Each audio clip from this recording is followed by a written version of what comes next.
live. Yeah, we going live. Hey, we going live. Yeah, we going live. Yeah, we going. Yeah, we going.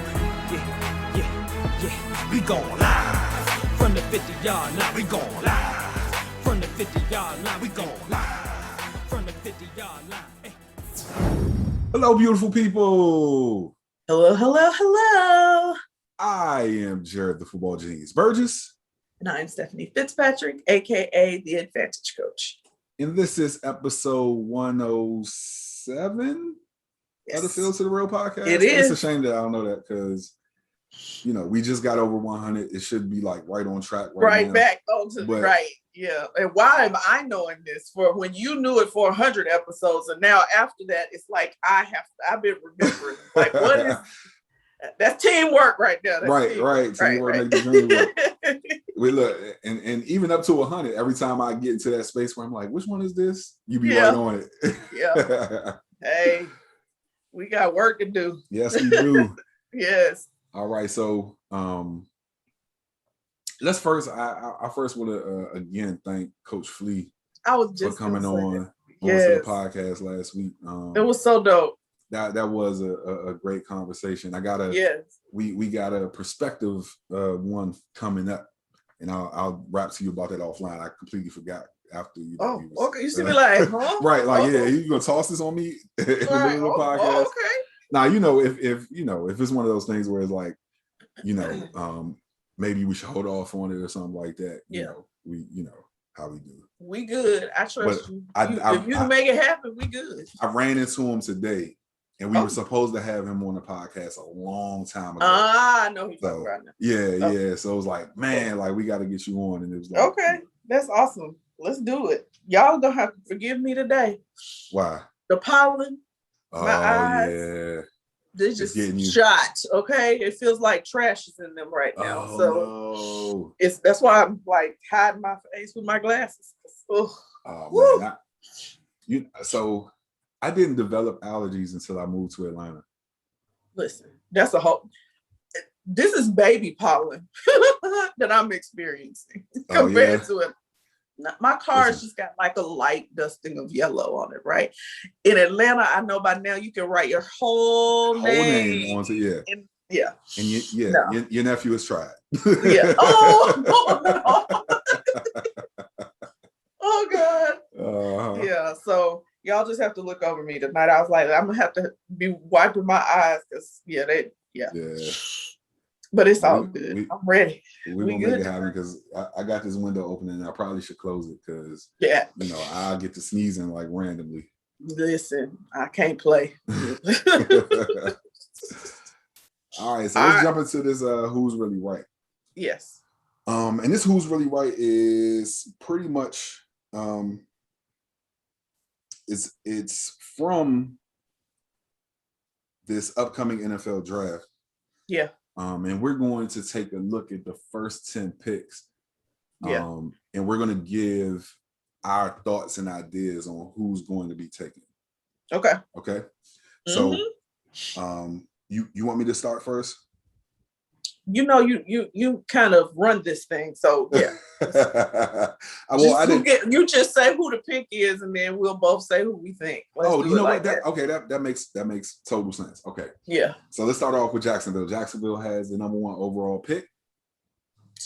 Trevor Lawrence. Who do we think is going to Jacksonville? Trevor Lawrence. Obviously. You know what I'm saying? He's going to be number 1. Yeah. The New York Jets have number 2. Who do we think is going to New York? Who do we think is going, or who we want to go?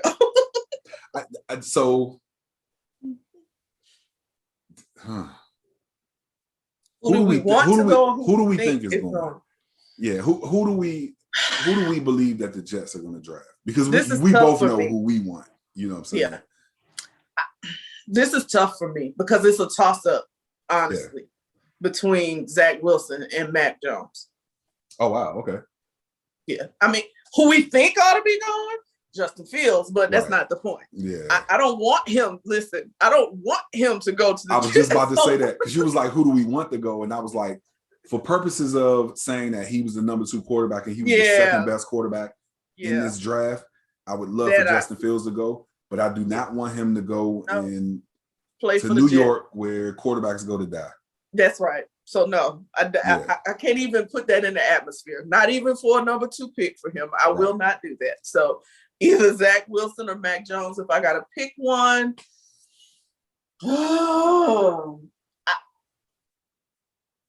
Mac Jones seems to fit the way they've drafted as of late. Like Sam, Sam Darnold. I don't know why he kind of gives me that feel like of whatever that is that they trying to do there.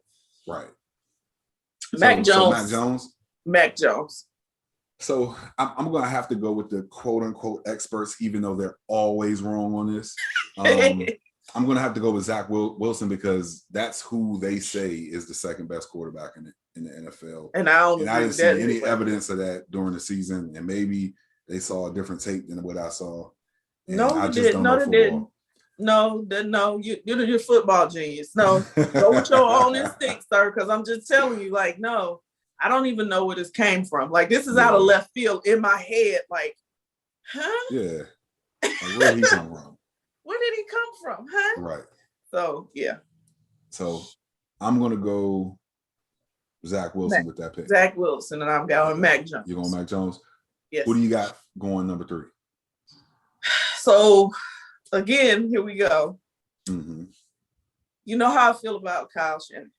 Yeah. But this is where I feel like Justin Fields is going to go. Okay. Wait, what? Say that again? This is where I feel like Justin Fields is going to go. Okay. I like it. Yeah. Okay. That's funny. Because Kyle Shanahan, he gonna deal with what he got for right now, but he looking for that. He the beast when it comes.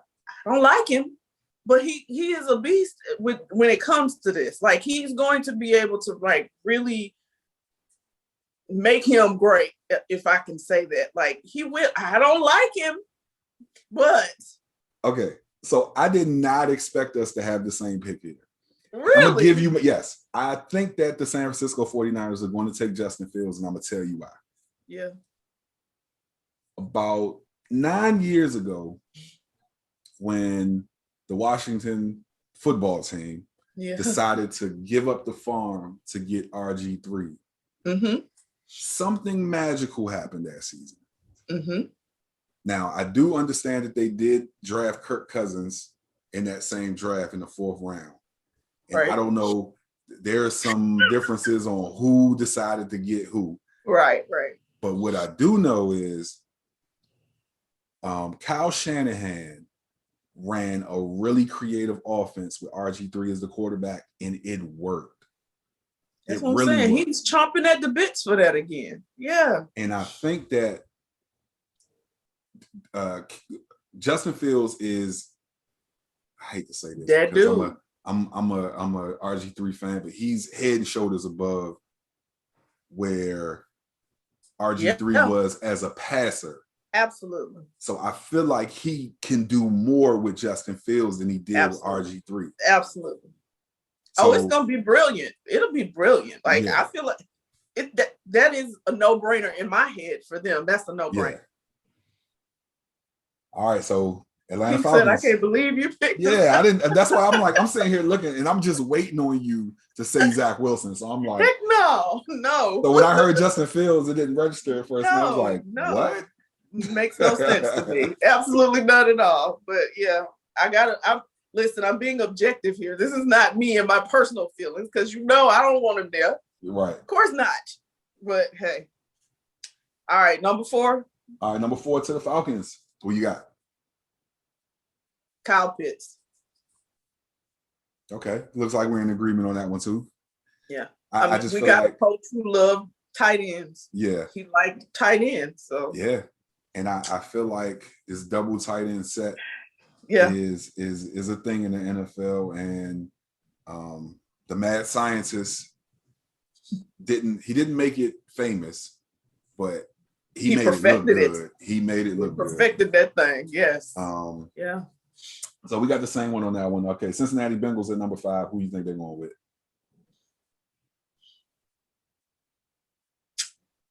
I'm gonna have to go with the experts on this one, Jamar Chase. To the Bengals? Mm-hmm. Ooh, okay. So I feel like the Bengals are gonna have to protect their investment. They drafted a franchise quarterback last year, and he got injured. Mm-hmm. So I feel like it's only right that they go and get arguably the best offensive lineman in the draft in Penei Sewell. I believe he's a right tackle. You know what? No, don't quote me on that. I can't remember what side he plays on, but I just know he was the best one in the draft. Okay. Penei Sewell. Okay. All right, so the Dolphins at number 6. Who you got? If I'm, they need Zach Wilson. Oh right. Oh man. Oh no, they not. They can't give up on what's his name? They can't give up on him that quickly. Well, I mean, you kind of did. They could. You already ruined the man, in my opinion. You think so? Yes. You see me like jumping back and forth? Yes. Yeah. But he's Brazilian. I feel like he'll overcome that. Well, yeah. Okay. All right, who you got going? You didn't say who you got. Oh no, wait. You were serious? Yes, I'm serious. Oh, so you think Zach Wilson's going to Miami? Yeah. Okay. Jamar Chase. Because I don't think they trust him. I don't think they trust Tua. I don't think they trust Tua. So I was trying to decide between Jamar Chase and Devontae Smith. Mm-hmm. So I think they're going to have to go. And I just said Jamar Chase, and my apologies. I think they got to go Devontae Smith. Mm-hmm. And the reason is just kind of the Alabama pairing. I think they probably see that as a fit. Oh, yeah. I see that. Got it. I got it. Yeah. That makes sense. Yeah. So Devontae Smith, he's a speedy guy. Even though I don't think he's the best receiver in the draft, even though people argue with me. I feel like Jamar Chase is. But I think Devontae Smith to the Dolphins. Okay. All right. Detroit Lions, who you got? This is where I see them picking up your boy, Sewell. Okay. Then you got them going offensive line. Okay. You better protect it. That's true. And I don't know if this is just a Detroit thing, but Detroit is known for drafting wide receivers. And I don't think that this will be different. I think they'll be the ones to get Jamar Chase. Gotcha. So I think he'll go to, even though, I mean, they probably need to draft offensive linemen. You think? But I don't think, because I have Penei Sewell going to number 5, I don't think there's another offensive lineman, so the Detroit Lions could trade out of this pick. Because we're not even like factoring in that trades, the trades and stuff. So I think they're a candidate for a trade out. Okay. So I got Jamar Chase at number 7 going to the Lions. Carolina Panthers on the clock. Who they got? Carolina Panthers. What don't they? Oh, right. Let me just be quiet. Like, what don't they need?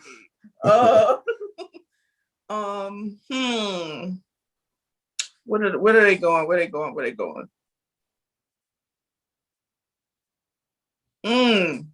This tough for me. Yeah. Yeah, this tough. Who did I say it for? This is they need a wide receiver. They do need a wide receiver. They need a wide receiver. Because we in the Washington football team, we ended up getting Curtis Samuels from them. Yeah, they need a wide receiver. So did I say Devontae Smith already? I don't think so. I don't think so. I should have been writing this down. I'm going to come back and watch it. You said Jamar Chase. Okay, Devontae Smith. Yeah, you said Jamar Chase to the Cincinnati Bengals. Mm-hmm. Yeah. I say Devontae Smith right here. Okay. So they need one. Why they do need a wide receiver. I think they go defense here, and I think they go with the best cornerback in this draft, Arguably. Patrick. I think they go Patrick Surtain. Mm-hmm. The second, he is a lockdown corner like his daddy. Mm-hmm. I guess his dad plays second. He But get it from his daddy. Yeah. So I'm gonna go with him, number All 8 right. to the Carolina Panthers. All right. All right, number 9, Denver Broncos. This is hard. Mm-hmm. They need everything. They do. They need a bunch. They need a whole bunch. I mean, I you know, I'm gonna say they need I'm gonna say Patrick Surtain right here. Okay. They go defense here? Yeah, they do. They need defense. Okay. Because that's their signature. You know what I mean? Like they need to get back to that, like being a defensive power. They were able to make it because of the defense for so long. Yeah, but they also have not had a franchise-defining quarterback. No, they have not since Peyton left. Oh, I wasn't even thinking about Peyton, but Peyton really didn't play that well for the Broncos. But he was a franchise. Second year. But and he was more like a rental. I mean, like somebody who they drafted. A rental. Yeah, because he only played that. He only played those 2 years, and so he played really well that first year. They went to the Super Bowl, right? And then that next year when they actually won it, he played horrible. Yeah, and we know that the whole shoulder thing. Yeah, you know what I'm saying. So yeah. But the defense, that's what I'm saying. They had a defense that was a dog that year, and that's why they got there. And so I feel like they've been getting that right, but they haven't been hitting on the quarterback. So I think this is where Mac Jones goes. I think he goes number 9 to the Broncos. And I honestly, I think this is probably a good fit for them. I think he's a good, solid quarterback. I think that you can have him come in. He can make, as you can see, he can make those NFL throws. And I think that if you put a nice run game beside him, they got Philip Lindsay. I think that'll be a good, solid pick for them. Okay. All right, so we're gonna cut it off right here at number 10 with the Dallas Cowboys. So we're gonna give our picks for that one, but we're just gonna do the top 10 because we could go forever with going through the first round of the draft. So the Dallas Cowboys on the clock at number 10. Who do you have? Huh? J.C. Horn. Who? Cornerback, J.C. Horn. Oh, yes. Okay. Oh. Cornerback, J.C. Horn. Okay. So I feel like that is a bit high for him. Right? Okay. I feel like that's a bit high for them. Okay. And when I say arguably about Patrick Surtain, the other corner that I felt like was, on that level with him is Caleb Farley from Virginia Tech. Okay. And because the Cowboys can't get Patrick Surtain, I think they go ahead and grab Caleb Farley and they go with him. But definitely they need somebody, they need a corner. So I feel like that pick is going. That wasn't even no brainer for me. Like y'all. Well, but you've heard over the last couple of weeks that Jerry Jones has this love affair with Kyle Pitts. So even with all of this that we've gone through, I would not be surprised if he didn't trade the farm to go get Kyle Pitts. Don't do it, Falcons. Don't lay down with the devil. No. So listen, if the Falcons, and because the Falcons have some other needs, if the Falcons could get a haul from the Cowboys, and I mean a haul, I wouldn't do it for something skimp. Yeah. I need a haul for this number 4 pick so you can come get this guy that you love. Yeah. Come on, give me everything you got. Everything. And I still get the pick number 10. Yeah. You know what I'm saying? I maybe can see where I can get a corner or right. A corner, they need a corner too. or pass rusher. They definitely because they maybe get what's his name? Jalen Phillips. Yeah, out of Miami. He an edge rusher. Yeah. They need that. Yeah. You remember we were talking about this the other day because you said they haven't really had anybody on the edge in a minute. So they haven't had anybody on the edge in a while. I just figured that'll be something they could get down the road. You know what I mean? And they can, because you can see like some of those edge rushers aren't really slated to go until later on in the first round towards the second round. So that might be the move for him. So we'll see.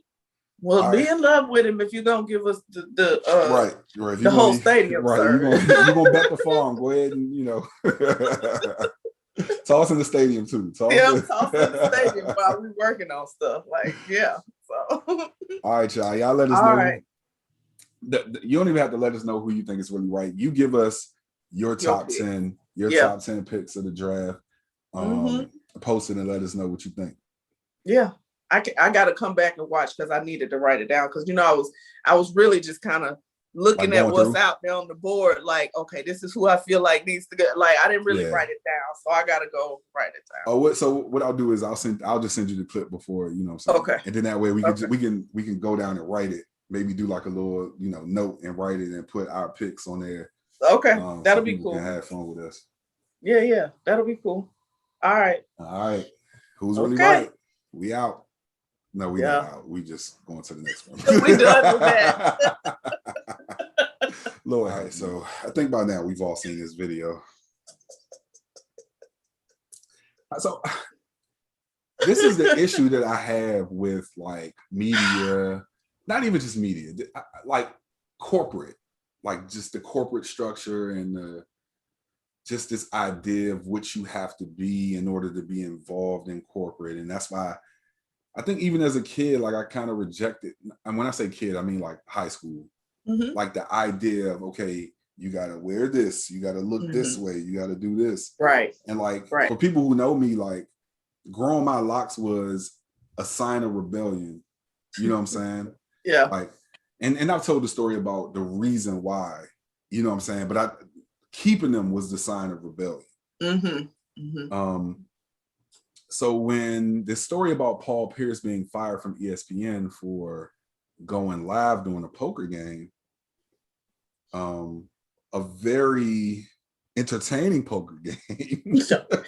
Nice way to put it. It was entertaining. Yes. I was miffed. Like, yes. Why? Yeah. Because last time I checked, he was grown. It's legal. Right. They didn't do anything. Let me just say, they didn't do anything illegal. Right. In the video. Yeah. He's an adult. Mm-hmm. And it's his money. His choice. Like, it's interesting to me how we get all this hoopla about freedom. Like, people with masks. Yes. For instance, you're taking away my freedom. I don't want to have to wear a mask. I'm not going to wear it. You see people acting foolish and stupid about stuff like that. Right. But somebody going and privately having something, even though he lied, that was the dumb move, but it's okay. It was his prerogative still because it's freedom of speech, right? So I don't know if that's really what that falls under, but it's his right to be able to do it. We got live is out there for a reason. So it's his choice. And he on there showing what he doing. When did the standard become nunnery and covet and being monks in order to be? When did that become the standard? I don't understand. Like, he wasn't beating nobody. He wasn't. It's some stuff that's gone down. If y'all really want to talk about some stuff, like, this is not it. This man should not have been fired over being at a poker game with some recreational activities going on. I just don't get it. I really don't. And the fact that, that these corporations just want to, control your entire life and what you do. Don't put this up. Don't say that. Like, now I get it. Within reason, there are some things that within reason. Absolutely. Yeah. If you were to say, then, the company would be well within their right to. Yes. But me going live, maybe it's not my home, but in it doesn't matter. You know what I'm saying, with some adult entertainment. And because it gets on my social media account, like, you have an issue with that, it would make me uncomfortable with even trying to attempt to be. And listen, we know, you know me. Yeah. I do absolutely jack nothing, right? So, but even me, I would feel uncomfortable with being a part of something that has held me to this almost impossible standard. Yeah. The only other way that I can do it is, and that's what we talked about the other day. So either I'm just going to be able to just be me and be public with who I am, or you want me to be sneaking around privately, and then somebody's still going to get it out there, and then I'm still, now what? Like, it just, forget it. I don't want to even try. I'm not perfect. I don't want to be perfect. I'm who I am. And as long as I'm not hurting anybody or hurting myself, then what is the point? Yeah. I was like, this is crazy. Right. Like, yeah. This is really a fireable offense. Like, really. Yeah, no, not at all. We stand with you, PP. Come on, the truth. That was what was funny. I think on I Am Athlete, they were like, what's his nickname? Chad said, what's his nickname? And Lou said, the truth. That's what he was doing. Can't take the truth. The truth. So, yeah. A mess. Yeah. Yeah, we stand with you, PP. Yeah, we do. Go do you. Do you. Look, do you. Just don't do you. Just do you. Oh, man. Okay. All right. Let's jump to this this Braves Phillies controversial call.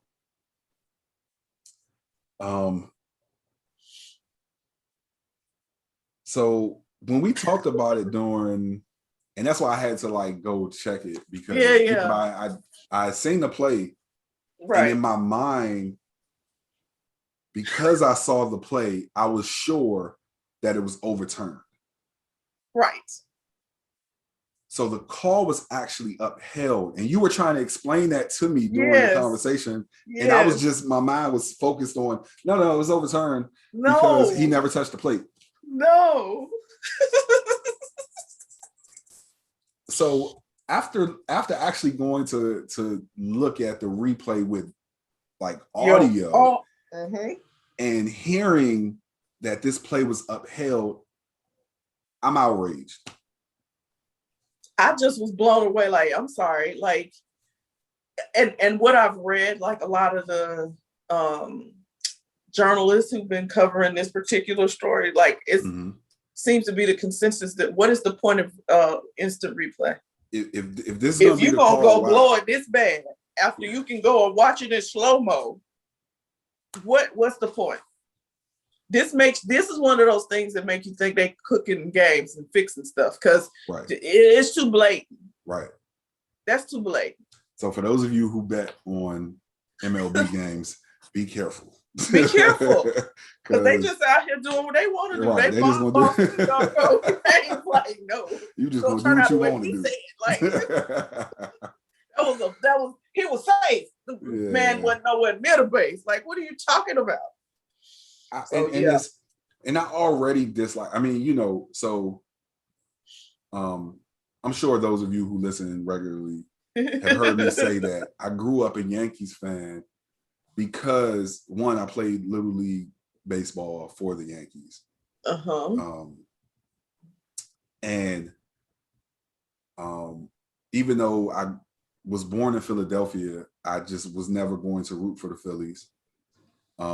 DC and Baltimore up until recently had kind of this unspoken rivalry, so I was not going to root for the Orioles. Yeah. So, and DC didn't have it. DC didn't get the Washington Nationals didn't come to DC until 2005. Right. So, grew up a Yankees fan, but after the Nationals came to DC, for me, it's DC or nothing. It was DC or nothing. So, I became a Nationals fan as well. So the Phillies are in the division with the Phillies, the Braves, the Nationals, and a couple of other teams. Because that's the NL East, right? Yeah, NL East. And so to see that the Phillies, and I guess it doesn't make it any better because the Braves won that game. I was gonna say they were playing the Braves though, right? But it's still more of a rival because they're closer proximity, right? Yeah. So to see the Phillies get to win a game like that, is frustrating to say the least. Well, I'm an Atlanta girl, so yeah. Of course, I'm gonna feel some kind of way, and I think this has made the Braves players kind of nuts. Have you seen what they've been doing lately? What? Every time they near somebody else on the they get to a base or something, they start messing with the person with their hat. I did see that. Doing stupid stuff, but they've done that 3 times now. I'm like, what are y'all doing? Listen, the Braves are for real. Yeah. And like I just said, I just gave that whole little soliloquy to y'all about me being the Yankees and that. Like being able to see the Braves down here. I watched Ronald Acuna Jr. Hit a ball to shortstop, maybe third base, which is a routine play. Right. The shortstop picked up the ball, rocketed it to first base, and Acuna ran out the out at first base. Yeah. And I'm like, I had to watch it over again because I'm like, there's no way that he was moving that fast. Yes, he was. To be safe on a routine. No, like what I said, he was already past the plate by the time he threw but he was past the base by the time, I'm sure. I didn't see it, but I know how fast he is. So he was already you had to see how disheveled the first baseman was when he caught the ball because he's like, I just see this mist run right past me. And I'm just catching the ball, and it's like, how do you win? Like, how do you? right. If you got players who are running out of routine outs, right. How do you win? Right, and you got Freeman, he a beast. Freddie is a beast every year. So but that was jacked up that they did just like that. That's all I'm gonna say. That was jacked up. But that's all right. The Braves will get them back. Yeah, they will. Yeah, they'll get them back. All right. Let's jump over to the WNBA and let's first acknowledge the fact that we're recording on Thursday night. Yes. This podcast will come out tomorrow at 4 p.m. So right now the WNBA draft is actually going on, but when you hear this, it will have happened already. Right. So one of the hot button issues, which the WNBA has had plenty. We're right, they do, yes. One of the hot button issues is that is it time to start letting the women in college basketball leave early to enter the WNBA? Yeah. How do you feel about that? I absolutely. We had a whole hour conversation yesterday about the NBA, WNBA, okay? So there's enough disparity that I feel like this is one area you all can bring some equity to this thing, right? Yeah. If what is the difference in how I feel like the women are probably even more mature to be able to handle going from college to the pros after that first year. You know what I mean? So why not? Why not? And you what you're doing basically is sabotaging their opportunities to make money. Yeah.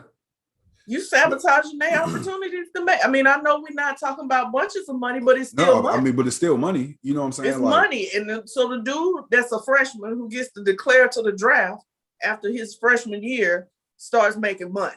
Right. A woman got to wait till she graduate. Yeah. And these are some of the strides that I feel like that the WNBA and the NBA and college basketball can make to provide some equity. Yeah. Right. Because and you said it, and I'm going to steal your point because you ain't say it yet, that the women, especially at that age, are more mature than men anyway. Yes. So I can trust the 19-year-old young lady to be in the WNBA and be, handling her business. That's right. You know what I'm saying? And handling her business. More than I can trust one of these 19-year-old young men to do. Absolutely. You know what I'm saying? And so, and like you said, like this isn't like goo globs of money. You know what I'm saying? Like, no. So like, why not? Like, what's the rationale? I wish I could hear what has been the rationale up until now. I really don't know. Mm-hmm. And it could have been the feeling that the women aren't developed as well when they come out of high school. And so, but I feel like even that is changing because like we've seen some freshmen this year who they ready. They ready to go, yeah. Like it's a waste of their time to continue to play at the college level because those girls, them women ready, they ready to go. Yeah. So I feel like that's the only thing I could feel like they would have said, like, their development isn't there. But these women are starting to do just like these dudes, and they training from the time they in, middle school all the way up through getting to college. And that's why I feel like they're getting, it's time. Give them they do. Let them go. Yeah. Yeah. Let them go. I'm on the train with this. And I feel like it would be a very important step in like the WNBA just really taking that next step, because, and we won't talk about it, but yeah. Like I don't even want to get into it, but I just think that the WNBA has can grow so much, right? It has the opportunity for a lot of growth. And I think that, we need to look at those areas where the WNBA can grow. Right. And we need to go full steam ahead with it because their fight for equity in pay is dependent upon it. It is. This growth that needs to happen.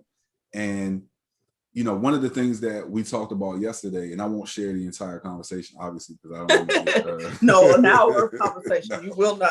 No. But I think that when we talked about the NBA and the subsidies, with the WNBA, I don't know if this is happening or not. I think that the NBA needs to give more than its money. The NBA needs to, whoever is in charge of marketing for the NBA, because I believe they do a great job. Right. They need to be on top of marketing or a part of the team for marketing for the WNBA. Yeah. And I would just leave it there because the WNBA really has some opportunity for growth. Yes, and I see it, Absolutely. And between the conversation that you and I had, and I probably talked to Ronnie for about the next hour after I talked to you, talking her ear off about it. You know what I'm saying? Like there is some opportunity for growth, and I think that even in talking to you and her, like you guys kind of expanded my mindset of like this isn't just a black and white business thing. It's so much deeper than that, and I appreciate you guys for that because, I'm just looking at it from my business mind, and I'm like, okay, 1 + 1 = 2. Right. There are so many different factors that go in to having this conversation. Exactly. And both of you did a great job of like really like, in one of my reflective moments, I was just thinking about it after having both of those conversations, and I was just like, wow, I was trying to make this thing really black and white, and it's just not. It's not. It can't be. There's a lot of gray area here. It is. It can't be. Yeah. But I do recognize the opportunity for growth, and I would love to see these WNBA players being multimillionaires to where they don't have to go overseas and get their bodies beat up. Yeah. Because it is a market for them. You know what I'm saying? And I've done a whole I'm gonna stop now. I know. So I'm gonna say this and then we can stop talking about this. Okay. I feel like I know one of the things we talked about yesterday was kind of like the demographic and all of that kind of stuff. But I feel like the fact that more people watched the women's NCAA tournament this year is an indicator of the synergy. So if you start putting those players who those people were watching in the WNBA, they may follow them. to the WNBA, and then you get more people like that because now they've got fans. Now they got people who are like, oh, that girl, she doing her thing, blah blah blah, that kind of thing. And then, but then they gotta not do what your girl did when they get there to try to derail what's being done to try to help you all get more fans. So, but I feel like the synergy from the NCAA tournament is there. And so if you take that and you make those girls, like make them the face of the WNBA. Right. Yeah. There's no face anymore. Like when Candace came out, I think they dropped the ball. When Maya came out, I think they dropped the ball. Like when Sue Bird, they dropped the ball like so many times with some of these. Tarasi is about the only, you know what I mean? But even that to me was still, not. Like, it wasn't still what it should be. It hasn't been, and I think that the league, and this is one of the things that we talked about yesterday, and I promise I won't go too deeply into it, but like the women of the WNBA, they're stars, should be marketed as superheroes. Absolutely. Like these women, like they should. They can have babies and come back and play basketball. Like, come on, y'all. Shout out to Skylar Diggins. Even though she was one of those who did the whole disparaging comments. You know what I'm saying? Which I don't feel like bodes well for the purpose of the league. You're not going to snipe your way into viewership. No. But market these women as superheroes. That's right. I mean, because they are. You know what I'm saying? They are. Like, can you tell me who the WNBA MVP was last year? No. And this isn't me putting you on the spot. No, I can't because I don't know. Right. Did we hear?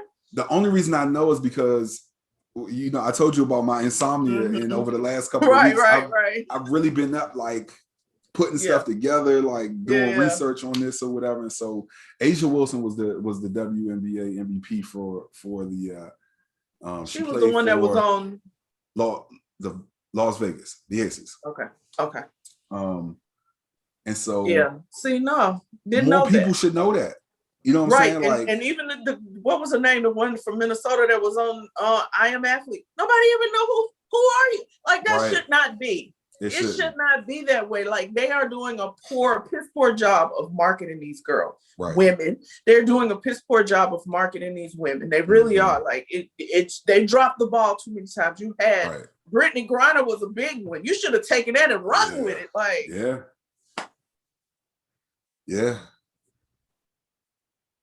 they just dropped the ball. It's like, we're going to just do the bare minimum so we can say we got y'all something and do something for it. That's how it feels to me. Like we just want to coddle y'all and make y'all feel like but we're not really. But we're not really trying to truly invest. Yeah.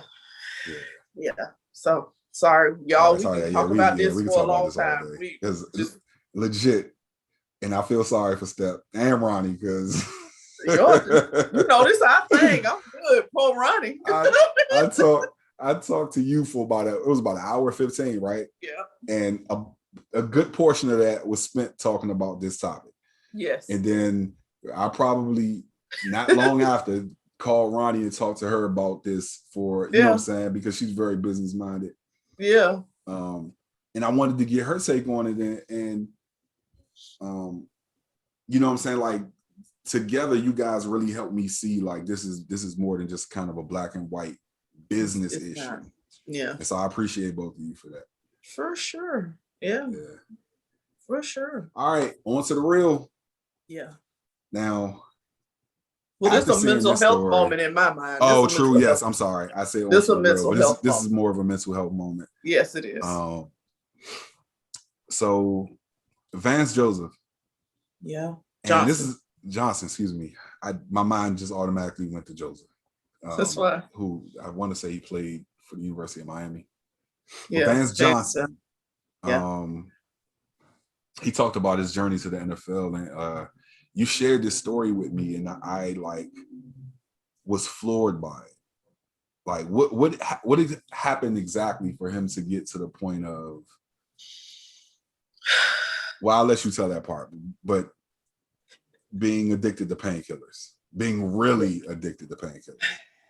So he apparently, so he was a wide receiver in the John Elway era, right? Okay. Yeah. And got hurt bad. And after, I guess you call it recovery. I don't know if that's recovery, but we'll call it recovery. Right. He was then addicted to pain meds. And just pain medication and alcohol. And the man's life just spiraled out of control. Yeah. He got married, like he'd been divorced 8 times. Oh, wow. Yeah. You know, when we were discussing this story, it made me think, because one of the things that you shared was that he was taking upwards of 60 painkillers a day. So this story, he was you know, just his life was in a horrible place, right? I'm gonna just say that. And he ended up overdosing. When you're taking 60 pills a day, I think it's inevitable. You at that point. I don't even know how you made it, because overdose should have been probably at like 20. Like, right. When did you get to the point, like, what is going on with your body that you could take 60 pills? Yeah.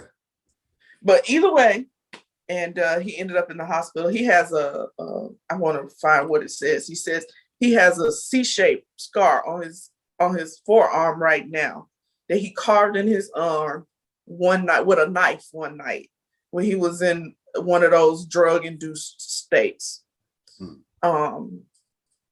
That's how bad it was. Like, he was just really, like, it, to me, that sounds like you self-harming. You know what I mean? Like people who cut themselves and like you that I just feel like he was in that space. And the man was able to do this and play for 9 seasons. I don't know. That's wild. He tried to kill himself 3 times. But either way, grace be to God, he's overcome. Right. And he is now like an advocate for sobriety. And he just, I mean, you know, obviously he went through a program. I think it's A&E program that he went through to get, let me see, I'm gonna tell you the name of it. Since he got sober, Johnson has become a fan of intervention. He says he's a lot of success over the struggling families in the city. So that's what he does, like, for a living now. He goes and does interventions. Oh, wow. Okay. He was on, okay, so that's what it was. He was on A&E's intervention. Okay. And now he's the lead intervention. Okay, yep, he's the lead interventionist now. For A&E. For A&E. For their program, okay. Wow, and so, yeah, no, he, yeah, it just to hear that we've talked on here already about your story. Right. But to hear that somebody, it's scary to me to hear that somebody's life could be that bad, like, where they want to numb themselves. But it all stems from the drugs and the alcohol. Like, you only wanted to harm yourself. You only had 8 divorces. All of these things were like the result of your addictions. You get what I'm saying? Like, it's the what's Pookie story. You know what I'm saying? Like, it's just so. But for him to overcome, because that's what mental health moments. That's what we try to, you know, for him to overcome those types of things, to be here, to be ahead, the lead interventionist, and really championing this cause. is awesome. And I hope that some of what he's doing, I did not get a chance to see if some of what he is doing, because he has to put some onus has to be put on the NFL. So what alternatives are you all giving these players to having them pop pills when they hurting? Because you see, everybody, some people just have naturally addictive personalities, and they don't do well with stuff like that. Like, some people are aware of their addictive personality, so they don't even take them. They'll just be like, no, I ain't even gonna start. But for the most part, they want to be on the field, they want to be wet, so they're gonna do what they gotta do, and now you messed up your whole life. And I think the unfortunate part is, like, even those people who don't recognize in themselves that they have addictive personalities, even if there had been a time where they struggle with some sort of addiction, they may think to themselves, okay, no, I can handle this because this is something that's prescribed to me from a doctor. You know what I'm saying? And, you know, I shared my story on here before, like, so when I saw that he was taking 60 pills, I was thinking to myself, like, you know, I was at 3 and I was like, yo, I need help. You know what I'm saying? Like, you know, because it starts off as one of those things where it's like, okay, I'm in pain. I gotta take one of these because I'm in pain. While I'm in pain, Right. And then after a while, it's like, okay, I'm still in pain. This one ain't helping. I need to take a second one. The doctor said it was okay to take a second one, but monitor it. And then monitor it. Like, I'm gonna monitor myself if I know that. Like, that doesn't even make sense. That doesn't make sense at all. That doesn't make sense. You should have to go to them to get a pill. Every pill you get, you should have to go and answer to somebody. Right. And when it got to 3, I was like, okay, this pain is unbearable and I can try to manage it, but, like, okay, the 3 is making me feel better. Now, I had a thing in my mind of, like, okay, I can't go to 4 pills because that's overdrive. That's overkill. So what it starts turning into is 3 pills and, all right, some alcohol. Yeah. And so it's like 3 pills, alcohol, and I'm not feeling the pain, but, like, I'm doing damage to myself. Yeah. And so 60. This man said he would eat 60 a day and then go home and drink a whole gang load of beer. Beer. Right. Yeah. I don't even know how he was functioning. And all grace be to God. God was holding him because your inside should be jacked up by now. Like, real talk. But you doing damage to yourself like that, like, some liver damage is bound to follow. You know what I'm saying? Something. So, I'm just like, it's crazy. So, but kudos to him that he, that was in 2013. He was in a coma for 28 days after that overdose. But grace be to God that he was able to get up, and not only get up, but, like, get up. You know what I mean? Like, so good for him. I hope shout out to him for prayers for him too, because that's all what I say about addiction, and it's true, is it's a day-to-day fight. It's a day-to-day fight. So, you know, so prayers for him to stay strong. All right, feel good final thought. All right, now we done learned some stuff since this one, but we must put the spotlight on Eddie George for being the second professional athlete. No, I won't say that, because there have been professional athletes who have coached at HBCUs, but someone of his stature. So Deion Sanders, Coach Prime, took over the head coaching job at Jackson State. And so the second big name former NFL player, Eddie George, is hired as Tennessee State's head coach. And I think this is so dope. Did you send it to me, or did I send it to you? No, I sent it to you. So as soon as you sent it to me, I was like, feel good, final thought. Yeah. Like it has to be it, because these former NFL players are really putting their money where their mouth is, when we talked about it, we were like, yo, will we see some type of wholesale change? When McCormaker made the decision to go to Howard as opposed to going to some of the other big name schools like UCLA, where he had scholarships to, and we were like, will we see this type of change in college football, with Black colleges? Mm-hmm. And, Coach Prime has been able to flip a couple of players who were supposed to go to bigger name colleges. And so, I think that having Eddie George come sit in your living room as a parent of a Black kid, has some persuasion, has some persuasive power. Absolutely.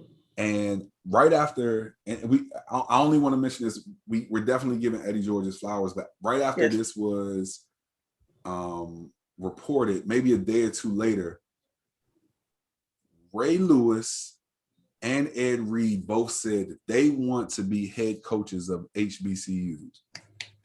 Oh, that's so amazing. Yeah, we'd be remiss if we didn't mention that. But that's so dope. Like, I love it. Let's go. Yeah. Let's go. Let's change the game. I love it. Change the game. This is culture changing. You know what I'm saying? This is really culture changing. Absolutely. And it lets me see that, like maybe this shift is on the horizon. Maybe this isn't just a one-off. No, Sanders was just the catalyst. Yeah. The muse. You know what I'm saying? He's the muse that everybody's looking at. Like, yes, I want to do this too. Like, I love it. Yeah. No, Eddie George is dope too, because being a Tennessee dude, you know what I mean? Like you got roots. People really gonna root for you, because not only did you played in Tennessee, and now you go you're gonna get some real live support. You know what I'm saying? It's gonna be good stuff. I can't wait. I'm excited. That next place we go after we leave Jackson State, Tennessee State. Let's go. Tennessee State. Yes. Yeah. Love it for sure. All right. Show picks. What you watching? All right. So I text you after watching this first, because what's his name? Carlos Miller. Yes. That idiot had me over here laughing out loud, tears, crying. Say what you said. Oh my God. He is so funny. So this Boogie Cousins has a comedy show, right? It's called Boogie Cousins Comedy Show. And this comedian, Carlos Miller, was on Boogie Cousins Comedy Show. Yes. You gotta go to YouTube and just find it's little clipped up. It's clipped up. Yeah. His name is spelled with a K. Yes. So it's Carlos spelled with a K. But you gotta go find this dude and watch him on Boogie Cousins Comedy Show. Hilarious. I'm telling you already. You already know it ain't saintly. So for all of my, it's not saintly, but it's funny. Okay, it's real funny. It might not be saintly, but it's funny. And staying in that vein for me, I had a unexpected loss this past week. I don't know. Did I even tell you? My dad's best friend, who was like my uncle, passed away. I think you may have told me that he was sick. I don't think you told me he passed. Yeah, he passed away. I didn't even know he was sick. I heard he died. No. That's it. Oh, so then maybe you did tell me that then. Okay. Yeah. But anyway, rest in peace, Mike. So I've been on this, I need funny stuff, right? And so I watched the comedy, but then I watched this movie. Somebody posted about it, and I was like, let me go see, because Melissa McCarthy is my girl, okay? Mm-hmm. I love Melissa McCarthy. And so this movie, Thunder Force, with her and Octavia Spencer, is the dumbest that's thing. Why they've been doing I didn't hear about the movie until you told me. It is the dumbest thing ever. Okay, they are two superheroes. They play two superheroes. That's all I'm gonna tell you. It is the dumbest thing. What is it on? I'm about to watch that tonight. It's on Netflix. Okay. The dumbest thing ever. The two of them, man. it was hilarious. Oh yeah, I'm gonna have to watch that one. I'm telling you, yeah. All right, so mine is. You remember how last week I sent you the Cinema Sense channel, and you told me that like that's some type of stuff that you made, right? Yes. So, and I love this so much because it's all about checks and balances. This guy called the Birdman, and I gotta shout him out because he does a really good job with this. Okay. So every movie, not every movie, but a lot of the movies that Cinema Sins like will take and do their thing with and send, he goes back over and sends some of their sins. Oh my, it's amazing. And I'm gonna tell you why. What it really made me do is go back and look at Cinema Sins and see kind of some of the areas where they're kind of being lazy. Like they miss some stuff. Right. They're not sending stuff because like this is an actual thing that was messed up about the movie. They're sending stuff that they may just observe. Like, oh, look at the old lady walking down the street, son. And so I didn't pay much attention to that. I was really paying more attention to the things that, you know, were really sins. Right. But the Birdman actually points those things out. And so like it's one of those things where both of them are hilarious. Right. The Birdman channel keeps Cinema Sins fair with some of the way that they critique movies. And it's dope. I love it. Oh God. You know I'm gonna go watch, right? Oh, you got to. I'm gonna send you the Black Panther one. Oh, please. Oh yes. Lord. And that was the one that drew me in. I saw it was Black Panther and Friday. I know it was a whole bunch of Friday. I can only imagine. Yeah. So I'm gonna send it to you, but like it's hilarious. Okay. I love the checks and balances. That's cool. Yeah, I gotta check that out. Listen, keeping it light right nowadays. Keeping it light. All right, we at the end of another one. Yes, thank you, Jesus. Episode 107. 107. 107. Okay, it dawned on me now that I think about it because of the the editing and stuff like that. So yeah, I was like, because 106 was last week. Yep. But please reach out to us, guys. We love talking to you all. We love fielding questions. We love even your critiques. So reach out to us at our email address. That's field2the real podcast@gmail.com. Hit us up on IG. That's field at field2 the real podcast. I know I'm tripping. Okay, I said that. Hit us up on Twitter at field2 the real P1. Yeah. Please go to our YouTube page, like, share, subscribe, comment, like, share, subscribe, comment. Share. Yes. Subscribe, share. Yeah. And to those people who were like commenting that funny stuff on our YouTube page. I can't see none of that. What are they saying? Well, so what I started doing was initially I was allowing any comment when I would, upload the videos. But what I started doing was holding potentially inappropriate comments. And so I can see them, and it appears that somebody wants us to watch some inappropriate stuff. No, not happening. So, to those of you who are posting that stuff on our page, we can really do without that. You know what I'm saying? Like, we appreciate you for clicking on the video, but we're good thanks. on that. And go to our YouTube page. You know what I'm saying? Check us out on YouTube page. Go to our Facebook page and check us out on our Facebook page. But as always, we truly, truly appreciate you guys who listen and watch every week. Those of you who are new listeners, welcome. Thank you guys for clicking on our podcast. And we just truly appreciate every listen, every like, every whatever, any type of interaction with us. We truly appreciate it. Absolutely. Yes. Yeah. But for sure. We are out of here because Step is running on fumes and listen. feel like it's close to 24 hours at this point. Right, and you I've been almost awake. there. Like, come on now. No, I'm just kidding. I'm good. Listen, we're going to champion. We already know what we do here. This is important. So I don't care what. Listen, if I had to prop myself up right here, we would have done this podcast. So whatever. Oh, man. So thank you all. Like Jarrett said, thank you all for rocking with us. We really appreciate it. Yeah. Yeah. All right, y'all. We out. All right. Peace. Peace. No fingers. No fingers. Now put the cameras on me, put the cameras on me, put the cameras on me, put the cameras on me, put the cameras on me, put the cameras on me, put the cameras on me.